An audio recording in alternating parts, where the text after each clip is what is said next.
Subscribe to our YouTube channel and press the bell icon to get the latest updates. नमस्ते, दिलीप मंडल की पाठशाला में आपका स्वागत है। आज बात जनगणना की, क्योंकि जनगणना का वर्ष है और अगले 2 महीने के अंदर में जनगणना हो जाएगी, जैसा कि लग रहा है सरकार की घोषणाओं से। तो इसे देखते हुए इस समय जो बड़ी चर्चाएं चल रही है उसके बारे में संक्षेप में आपको मुझे बताना है। इस समय जो सबसे महत्वपूर्ण घटनाक्रम है वो ये है कि बीजेपी की तरफ से ये प्रस्ताव आ रहा है कि जाति की जो गणना है, कास्ट का जो सर्वे है, ये स्टेट गवर्नमेंट्स करा ले और केंद्र सरकार अपनी जो पोजीशन है कि कास्ट सेंसस नहीं करानी है उस पर टिकी रहे। ये प्रस्ताव बीजेपी के ओबीसी मोर्चा के जो अध्यक्ष हैं के लक्ष्मण साहब, डॉक्टर के लक्ष्मण, उनकी तरफ से आया है। वो तमिलनाडु बीजेपी के पहले स्टेट प्रेसिडेंट थे और इस समय ओबीसी मोर्चा जो बीजेपी का है उसको चलाते हैं।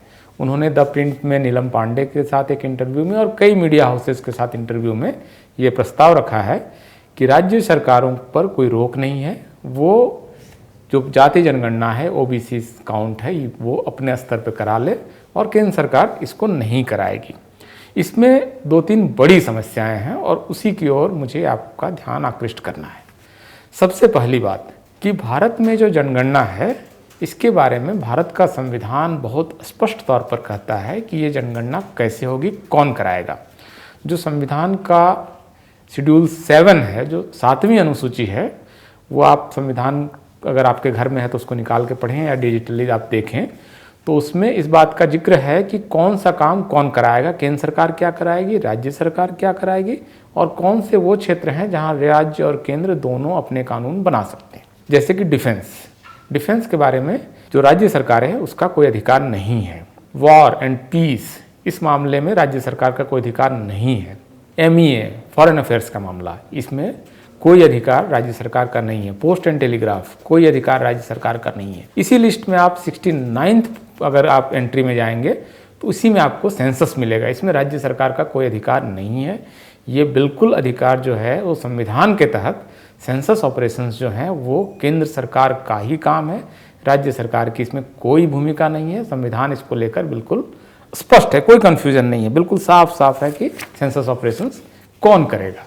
तो राज्य सरकार सेंसस नहीं करा सकती है, ऐसा कोई कानून, कोई संविधान नहीं कहता है। तो पहली बात तो ये है, वो नहीं करा सकते हैं। संविधान का आप आर्टिकल 246 अगर आप देखेंगे तो इसमें आपको 7 शेड्यूल मिल जाएगा और इसी के एंड में आपको ये मिल जाएगा कि सेंसस ऑपरेशन जिस तरह से डिफेंस, MEA फॉरेन अफेयर्स, इसी तरह से पोस्ट एंड टेलीग्राफ, इस तरह के तमाम विषय हैं जिसमें कि केंद्र सरकार ही कानून बना सकती है या कोई भी काम कर सकती है, तो ये नहीं करा सकते, पहली बात।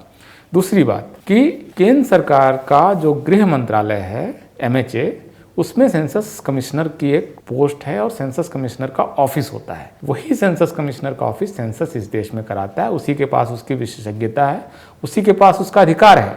तो इस वजह से भी जो प्रस्ताव है लक्ष्मण साहब का कि राज्य सरकारें करा ले, राज्य सरकार नहीं करा सकती, संभव नहीं है सेंसस कराना, न उनके क्षेत्राधिकार में है संविधान के तहत, न उसकी उनके पास कोई काबिलियत है, न कोई क्षमता है, न उसकी एक्सपर्टीज़ है, वो नहीं करा सकते हैं। तो ये दूसरी वजह हो गई। पहली तो कि वो क्योंकि संविधान के तहत जो शेड्यूल 7 है उसमें है ही नहीं, सेंसस स्पष्ट रूप से केंद्र का विषय है।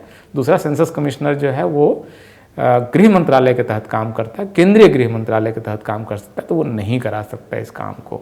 तीसरी बात, जो सेंसस ऑफ इंडिया एक्ट 1948 है, सेंसस ऑफ इंडिया एक्ट 1948, इसमें बहुत साफ लिखा हुआ है कि ये जो पूरा ऑपरेशन है, ये ऑपरेशन स्पष्ट रूप से केंद्र सरकार के क्षेत्राधिकार में है और वही सेंसस कमिश्नर को नियुक्त करेगा। और वो गजट नोटिफिकेशन जो यूनियन गवर्नमेंट का गजट होगा, इसमें आएगा कि सेंसस कब होगा या सेंसस होगा नहीं होगा, इसकी घोषणा भी केंद्र सरकार करेगी।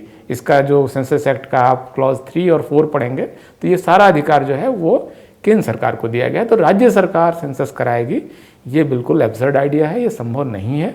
वो छोटा मोटा सर्वे वगैरह करा सकते हैं जो कि बाद में लिटिगेशन में जाएगा, क्योंकि वो सेंसस एक्ट के तहत वही नहीं है। तो ये समस्या आएगी।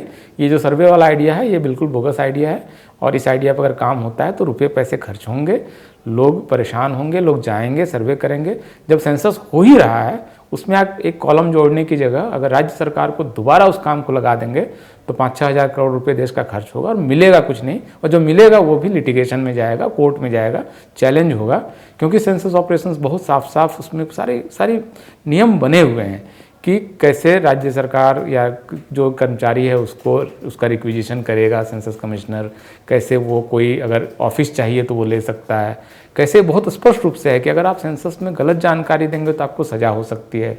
सेंसस में आपकी दी हुई जानकारी को अगर किसी ने गलत लिखा, इन्यूमरेटर ने, लिखने वाले ने, उस पर सज़ा होगी। तो इतना साफ साफ जहाँ पर वेल लेड एक प्लान बना हुआ है सेंसस एक्ट में, सेंसस कमिश्नर के ऑफिस में एक नियम बना हुआ है, संविधान में इसकी व्यवस्था है। ऐसे समय में अगर बीजेपी का कोई नेता ये कह रहा है कि राज्य सरकार करा ले, तो दरअसल केंद्र सरकार नहीं कराना चाहती है।